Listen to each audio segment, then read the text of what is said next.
Tere! Mina olen Laura Nuku teatrist ja ma olen praegu Viru rabas Pikka Lauka lähedal.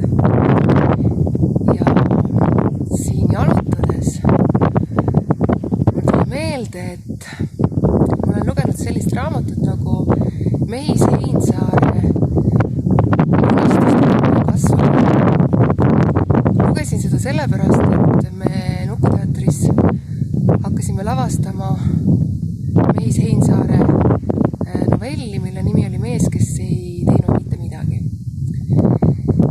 Ja kui ma seda unistuste tappev kasvamist lugesin, siis selles raamatus kõik need novellid ja jutukesed ja muinasjutud olid täis Eesti erilist loodust.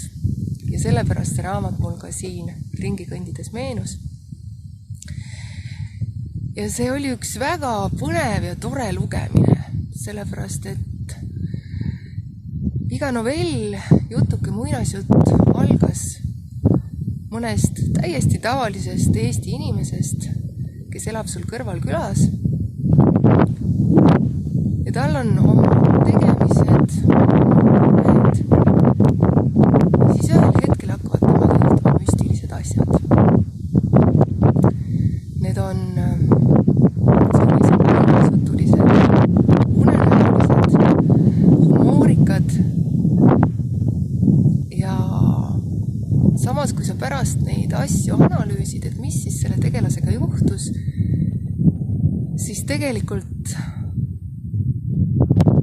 näed, et tegelikult see kõik nii ongi.